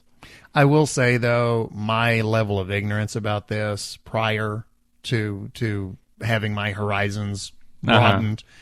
Is very pervasive, though, because if I do mention board gaming, most of the people that I talk to immediately go, oh, I'm just not that interested. Because they're doing the same thing I used to do, which is board gaming is Monopoly, and it's all that stuff I played as a kid forever, and I've experienced all of it, and it's just not interesting. But it's starting to come around to where new things are coming along, and people are actually anytime a country experiences a recession, board game sales actually go up because it's, you know, relatively low cost and you can continually get enjoyment out of it. It's a lot of entertainment bang for the buck. Oh, yeah. That's one thing I've always, you know, when I've had my Kerbal in the Wild sightings, you know, I always tell people that was the best money I've ever spent. Because when you average out, I don't remember what I paid for the game. I got it on a sale. Yeah. But when you average out my per hour cost of that initial purchase, and when you look at the amount of time I've spent playing Kerbal, I mean, you know, I think I'm to the point now to where it's less than a penny an hour. Yeah. And the longer I play, the more that cost drops. You know, people complain a lot about video games, you know, how, they're so expensive. And it's like, you know, let's say you go to the store and pay $60 for a game. Well, if you play the game for 60 hours, your per hour cost is $1 per hour of entertainment. Now, compare that to buying a movie. You know, a movie typically is going to cost you $20 and it's a 2-hour movie. Well, what's your per hour cost? It's $10 an hour. And you can re-experience the same exact 2 hours. Yeah. You know, where with the game that lasts 60 hours, you're experiencing a new hour. Yeah. Hopefully, you know, every hour for the 60. Yeah, I was joking around with a friend. I said, games is good spending. Yeah. I said, like, if you were to get the Dynasty Warriors games and make it to where I could spend, you know, like, I could give them $1 to play the game for 15 minutes, they would make $15 a year off of me probably, because every now and then I get a craving to play those games. Yeah. But I don't really want to spend $60 and get it, you know, the newest one. I was like, I just want to give you $1, give me 15 minutes, I'm done, you know. I know this sounds dumb, but considering how much I've gotten out of Kerbal, there's a little part of me that almost wants to buy it again. You know what I mean? Yeah. Because, you know, I know Squad, you know, if they're listening, you know, they're probably thinking, you know, hey, that's great that he loves the game, but he bought it once. Yeah, you've already made the money off of him. You know, we made the money off of him. You can do it. Payday 2 did. They made a $20 expansion pack. It comes with, like, 4 little masks for your characters. Right. And essentially what they said is, hey, this isn't really about the masks. This is just, if you want to give us $20 to help us, right, here's a way to give us $20, you know, so you could like do it directly through Steam. Yeah. I'm okay with that, with them being upfront about it. What I wasn't okay with is it had a name that was so similar to an actual expansion pack that it kind of sounded like something like you were buying the better version of that expansion pack. Not wild about that, but the concept was fine. If Squad were to introduce something like, for example, you know, I'm not a fan of, you know, some games they sell you the base game, but then then they go, if you want to put fuel if you want your parachute to deploy, it's like, you pay an extra $1. It's like $60 for a first person shooter, but if you want a gun, well, that's another $20. that kind of stuff I'm not real crazy about, but if Squad decided that, hey, we're going to, $5 and you can add on a create your own Kerbal, add on. Yeah. Where you can, design a Kerbal and name it and little purchases like that don't affect the gameplay. That aren't necessary for the gameplay, but it's kind of a way to give them a little bit more money. Yeah. Stuff like that I would definitely be on board with. Yeah. So I know that there's an app, if I remember correctly, there's an app where you can actually design Kerbals, but my understanding is you cannot import them into the game. And I would love to be able to create Kerbals and yeah, that'd be pretty fun. So anyway, of course, masochistic me, I'd create a Kerbal that looked just like me and then I would punish him. That's what you get. That's what hubris. I get. Yeah. Jeb still has not come back. Wow. Isn't that weird? It's done. I have apparently killed Jeb for good. Yeah. Well, let's move on. The next letter comes to us from Shen, S-H-E-N. So hopefully I'm pronouncing that right. Hi, Biff and Nos. First, great podcast. I spent the last 3 weeks getting caught up while I work. I'm from Canada. This was the letter I was talking about. Oh, yeah. And can't tell you why episode 6 is so popular. I don't recall you mentioning hockey, poutine, or Tim Hortons. Poutine, by the way, if you don't know, it's a French fry. It's a French fry dish. It's French fries and brown gravy and cheese curds. And anyway, I looked it up. I wikied it. I've been at a couple places that have it. Yeah. Yeah. Well, it's like that Men at Work song, where they talk about Vegemite. Oh, yeah, yeah. It was like, what's Vegemite? It's like, oh, okay. I get it. I thought I'd pass on some thoughts on 0.90, the upgrade to 1.0, and I had a story from my last play session. 0.90. I'm a career player. That's the Gnossian school of thought. Yeah, yeah. I added that, by the way, that he didn't say that. And really enjoy the new contracts that have been integrated into the game. I really like the idea mentioned in one of your podcasts about having secondary objectives. It allows a player to get some money for exceeding objectives, such as given altitudes. That was your idea, wasn't it? Yeah, I think so. Okay. You don't know your own idea? Oh, yeah. Yeah, that was my idea. Okay. It was $1 million idea. But see, I reminded you of it, so I get half of it. Oh, okay. That's fair. I missed a bunch of the altitude contracts and wouldn't have known about them if it wasn't for your podcast. Either way, I think the payouts, pacing, and difficulty of the contract system needs a lot of work still, but do enjoy the challenge it presents now. 1.0. I agree with a lot of people that the game is not ready for a full release. As mentioned above, the contract system needs a lot of balancing before it's ready for the mainstream. Ditto for the building costs. I'm still early in my career and have only upgraded the launch pad, and I think I'll probably have to end up grinding contracts, i.e. repeating the same types of contracts over and over, in order to upgrade my buildings to progress. I don't mind this too much, but for a new player, I think this would seem unfair.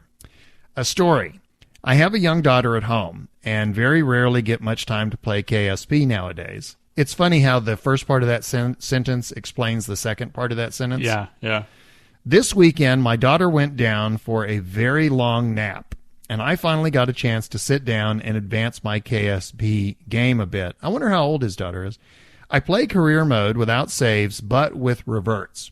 I use a few mods that I think enhance the game.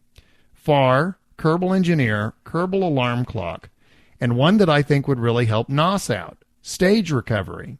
It allows you to attach parachutes to your spent stages, and as long as you stage the parachutes as you separate the stage and have enough parachutes, it allows you to recoup some costs of the spent stage. It makes the early game a bit easier, as well as adding a bit of extra challenge, like how to get a spent stage out of orbit to save the cost.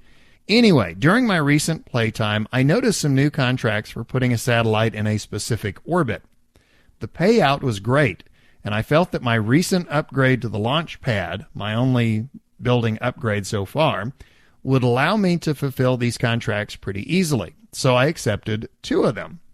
My first launch went great, and I got my satellite into the correct orbit without too much of an issue. However, once in orbit, I found out that the satellite needed solar panels to fulfill the contract, not just batteries. Dang. Back at my tech tree, I needed about 85 science to unlock solar panels. To get this, I figured a quick swing by the mun would be the easiest way. Having never done this without patched conics, I didn't really know what I was in for. I had to cancel one of my satellite contracts and accept the Explore the Mun contract in order to get the funds needed, as well as to increase my payout. I decided Jeb would be the Kerbal for this mission, as he'd recently leveled up and could now hold attitudes. Yeah.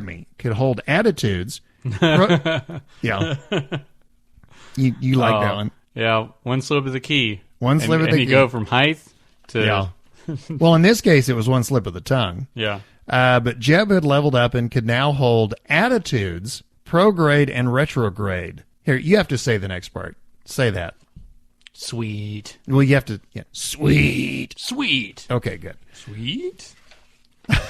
Yeah, give me a couple of different reads on that. Sweet. Sweet. Sweet. Sweet. Sweet. Okay. The launch went well, and I got into orbit around the moon without too much of an issue, picking up some science along the way. Now, I just needed to get the science home to fulfill the second part of the contract and give me the points to unlock solar panels to fulfill my remaining satellite contract. Piece of cake, right? I have a feeling that this is about to unravel. My burn back to Kerbin did not go to plan. I ended up in a highly elliptical orbit with a periapsis well above Kerbin atmosphere. I had a decent amount of fuel and waited until I was at my apoapsis to do my deorbit burn to maximize efficiency. I watched as my periapsis lowered and lowered and lowered and stopped at 200 kilometers, 130 kilometers shy of what I needed. Jeb was officially stranded, with the precious science needed to fulfill my other open contract. Okay, what to do? This highly elliptical orbit meant I could probably use Jeb's EVA pack to push my craft out of an orbit and get it into Kerbin's atmosphere. If I could only unlock EVA, not having the funds for that. Yeah. Wow. Yeah, no, that one's rough, because that's also a good science boost, is doing the EVA outside of the... Yeah. Boy, you remember I mentioned Death Spiral? That's what this is turning into. Yeah.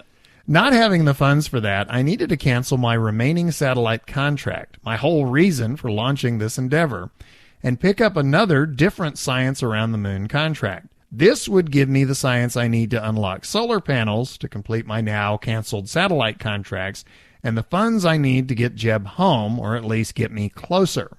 The launch and Mun injection burn all went great.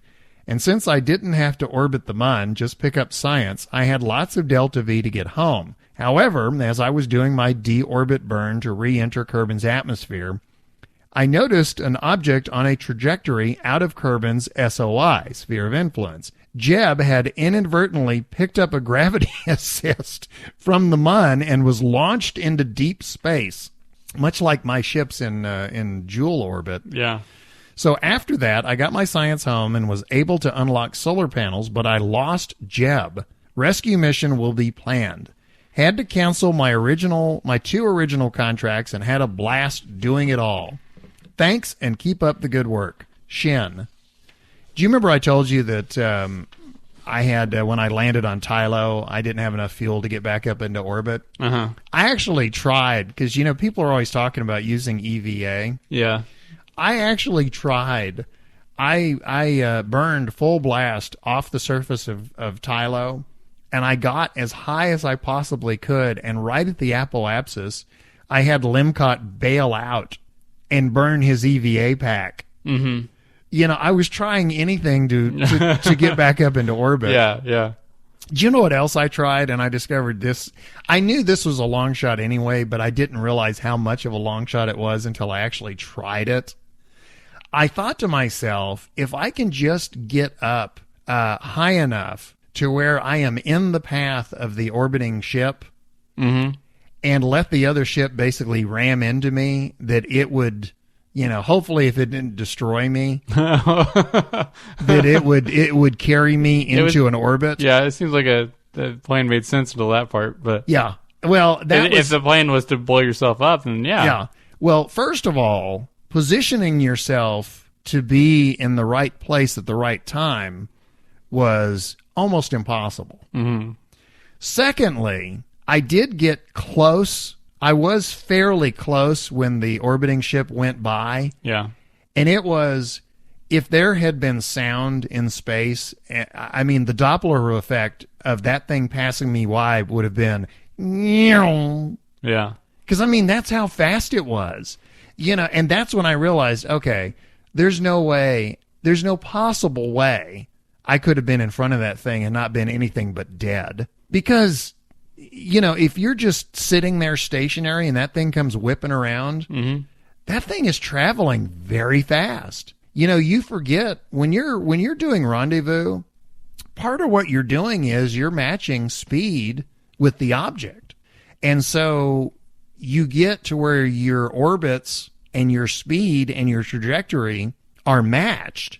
And then it's a matter of changing your speed relative to your target to where you're approaching it at a reasonable pace where you can actually gently bump into it and dock. Mm-hmm. If you're standing still and your target is whipping by at a couple thousand meters per second, yeah, no, that's not going to end well. But I actually, just to show you how desperate I was to get off Tylo without having to launch one of many rescue missions, mm-hmm. I actually at one point thought to myself, if I could just get in front of the orbiting ship. Yeah. It's desperate thoughts right there. Yeah. Again, let me do the Doppler. Seriously, that's about as fast as that thing went by me. Yeah. Because it was kind of like, I had it targeted. Like trying to hitch a ride on a, race car. Well, I kept thinking, I got up there to the right altitude, and I kept thinking I should be able to see this thing. Mm-hmm. And I was looking, and I was looking, and I was looking, and then all of a sudden it was just like, oh, there it is. Oh, there it went. Okay, we have some tweets. Now on for the tweets. Tweet. At Jeb's Junkyard. When you hear the dog bark, you take 2 shots. When you hear Biff mispronounce Patreon, you drink the whole bottle. Good luck. Apparently, I have been saying Patreon. Yeah.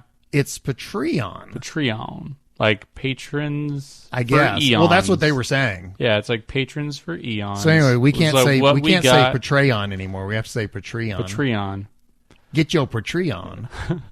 And Mitten posted, Homeworld Remastered is filled with bugs. Wait until decent patch releases? They killed my Homeworld mojo. How could they? You want to hear something really silly? What? Okay, how excited was I about Homeworld Remastered? Pretty excited. Do you know how much I've played it since it's come out? I'm guessing not much. Not enough to justify. The one time, you remember last week I said I played the first level. But you've already played through it, so. A lot. Yeah. So I guess somebody who's new to it. I played the first level, and I went back to Kerbal. Yeah. And I've been wrestling with Tylo ever since. Mm-hmm.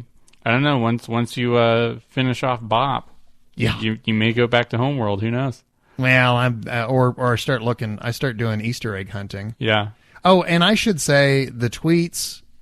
This is like the Amy K edition. And starting with at Jacob_Orth1, referring to Amy K's name for her Duna lander. My ships for Duna are called Duna 1, Duna 2, and Duna 3. You are not alone with the boring names. At This Is Alex Boyd, Tylo does not have much gravity? Psst. Tylo has... No. It's... Oh, sorry. Tylo has 80% of Kerbin's gravity, the third highest landable after Eve and Kerbin. This is the tweet that I was talking about that made me realize that I was locked into a false assumption. Yeah.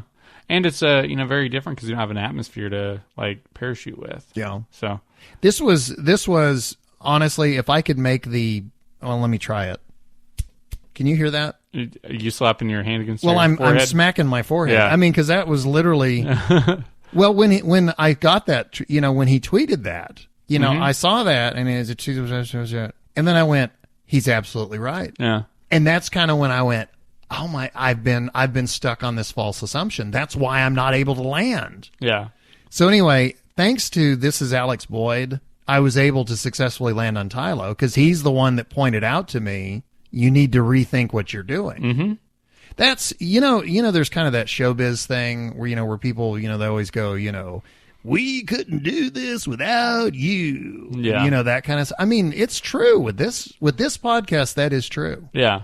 We rely heavily on the audience. Yeah. I mean, we it's rely, helped us. We had a letter today that said, you know, they were helped by the podcast. I mean, we've been helped by the people writing into it. And we've helped some people out by just, you know, it being here. Well, we don't claim to be experts. I mean, you know, we said from the very beginning, we're learning, we're going to make mistakes. You know, hopefully you'll learn with us. We've learned a lot from the audience. If it weren't for the audience, this podcast would be about 20 minutes long. Yeah. It would be, what was your progress? You'd tell me, I'd tell you mine, and we'd be done. Mm-hmm. But I mean, think about it. We get letters from the audience. We get advice. We get, Amy does every week. She does a Kerbal Life. Kerbal Life. I mean, we just, if it weren't for the audience, there would be a very short podcast. Yeah. And it would be basically, well, how did you mess things up this week? Okay. Next one is from Haywood Floyd, also known as @SylpheedX. Amy K really tied the podcast together. And thank you, Haywood, because that was the title of this one. That's what gave us the whole Big Lebowski theme. And the next one's from Ascalon on Twitter, known as @IntDef. Here I am with Jeb enjoying first sunrise in orbit after playing Kettlewell mode. Yeah. Again, this is the Amy K edition of the tweets. Yeah. @John Skyzar. My first mission to Jewel, screenshot included. I just went to have a look around, but had an accidental encounter with Lathe. Can I say it? Hail, Skyzar! Yeah. @Blue K. Hey, Amy K is back on the show. What a great surprise. @Minustar. That Hardcore with Amy K jingle was awesome. And I should tell you, you're about to hear it again. Yeah. Oh, by the way, we can thank Amy for this next one. Yeah. @TopBoom1. #Tylo Swift. Also known as she who must only partially be named. Yeah. @Littlest_1. Just witnessed the boyfriend light up when you mentioned him in the new episode. Yes, my boyfriend made the tooting thrusters. Do you know what I wanted to do right there? Uh-huh. When you said that, I wanted to play that sound. Yeah. I can't find it. Yeah, I forgot what it was called. I said last week I said that it's easy to find on YouTube. It's, you know, the farting Kerbal noises. I can't find it. Yeah. If somebody has a link to this thing, could you please send it to us? Yeah, tweet it to us because we lost it. Or email it or something. I think it is in the depths of our Twitter somewhere. Honestly, I'm surprised the cops haven't shown up to drag me off. The search terms that I've been putting into YouTube. Yeah. I mean, literally, it's like, you know, Kerbal fart. Farting Kerbal. Wait. Check it Fart right now. noises, Check Kerbal. it right now. Open up our Twitter. I want to see if we can find this live. Find what? Fine, we're gonna find the video. I think it's in our videos because I think we posted it. No, we didn't. Yeah. I don't think we did. Yeah, we had to. How could I not post that? I think we talked about it. Oh, okay. And it was a ways back because I looked. We did not do a link to it on our webpage. Yeah, but on our Twitter, I think we tweeted it. We'd have to scroll a ways back. I'll look for it. Search our Twitter. But seriously, if somebody has a link to this thing, I can't find it. Yeah. For the life of me, I cannot find it. Well, in the meantime, we do not have a Kerbal Life this week. Yeah. But we have something that's just as special. Hardcore Kerbal with Amy K. If you're not playing extreme, you're weak. Well, hello, Amy. Hello. You have ventured into the realm of real solar system.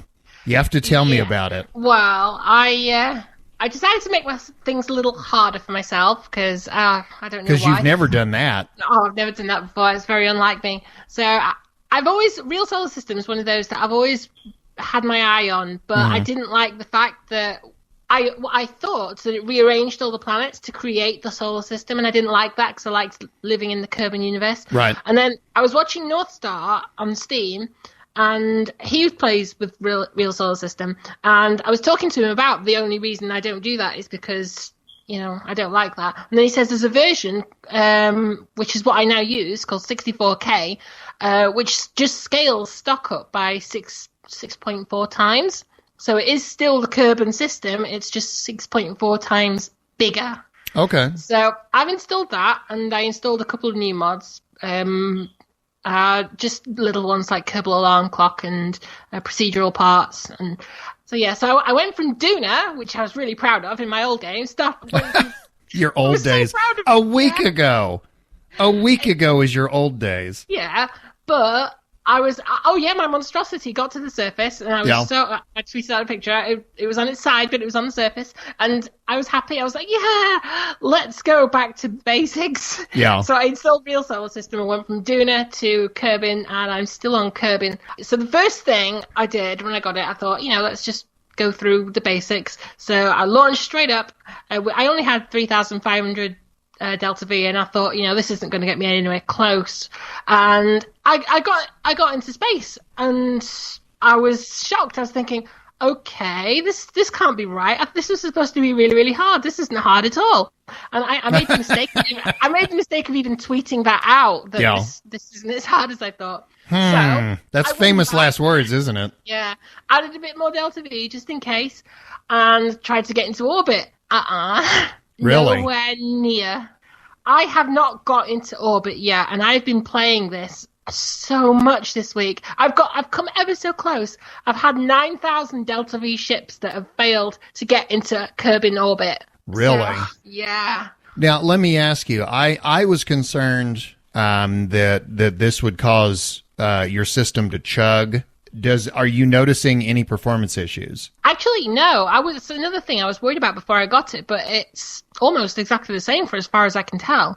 Even with aren't you having to build bigger ships though? Yeah, but so far it's nothing crazy. But that said, I'm in career mode, so I've been struggling to build the bigger ships that I need. Okay. See, it's kind of catch-22. I need big ships to get over the Delta V problem, and to do that, I need funds and I need science, but I can't get them because I can't get my usual thing. I do is I go straight to the mod and get some science, or Minmus and get some science.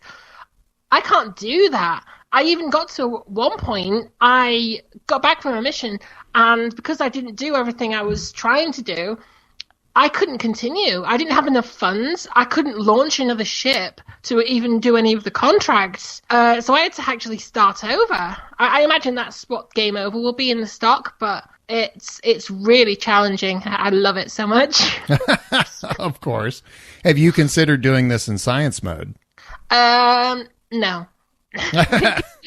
Not even possible. No, it's career mode. I have to do it in career mode. But don't get me wrong, I will do it. Okay. I will, and because I'm getting closer. It's just all about efficiency now.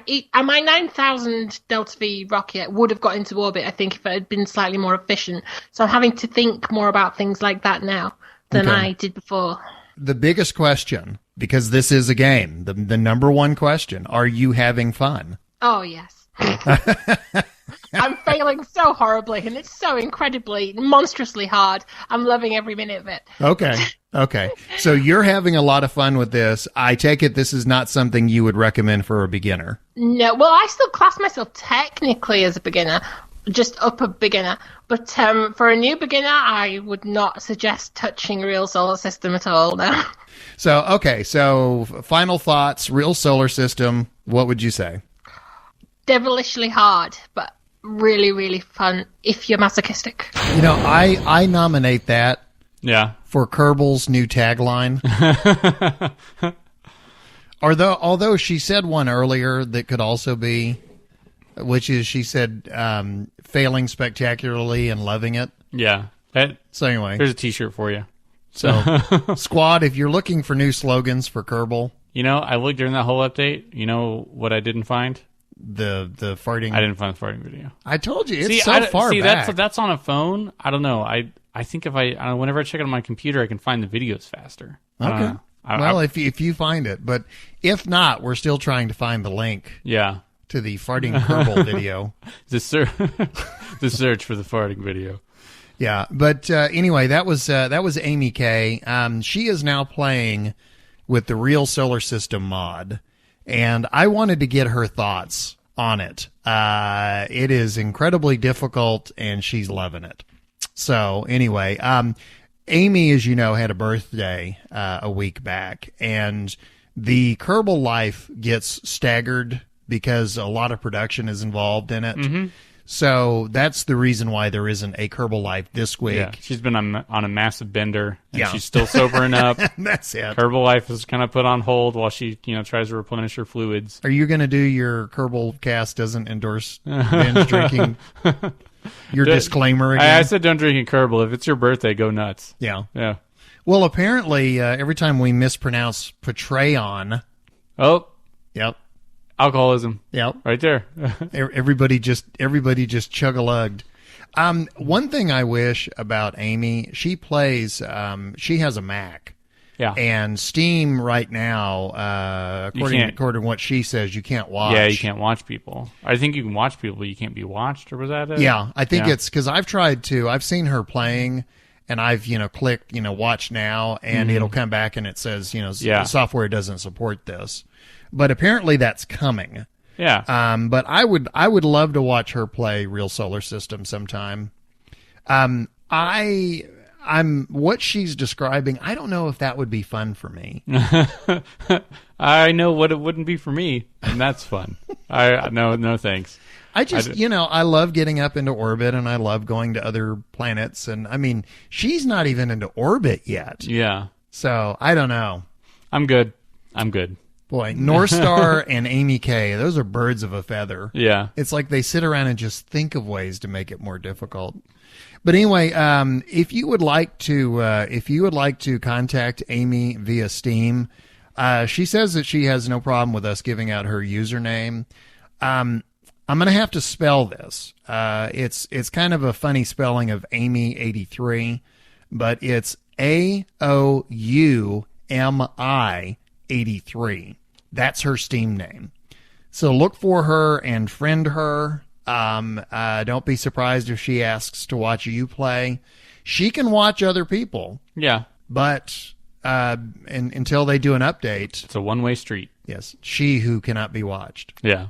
But anyway, thank you, Amy. And we'll be back with a Kerbal Life next week.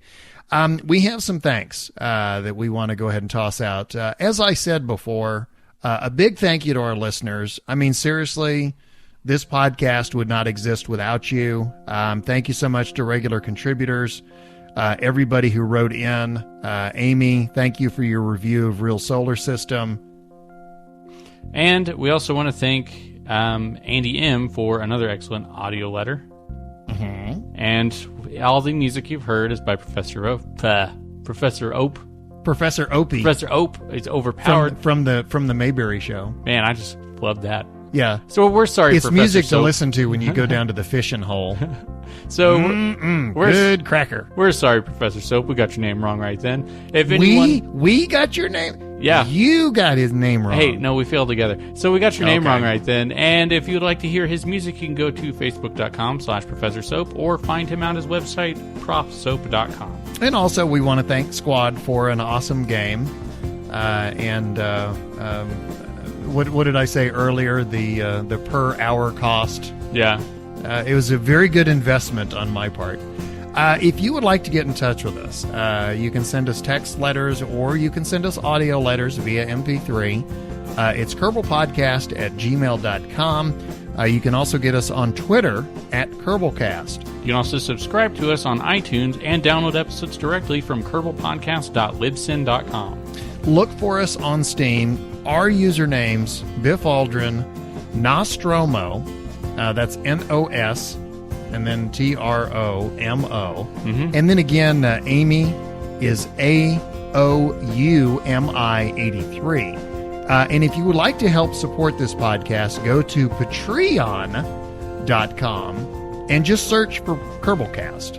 And you can donate to us there. That wraps it up for today's edition of Kerbalcast. This is episode 41. This is what happens when you find a stranger in the Alps.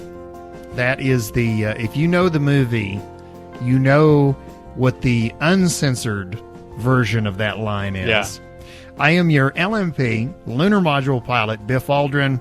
Our CMP, Command Module Pilot, is Nostromo. Until next time, happy Kerbaling.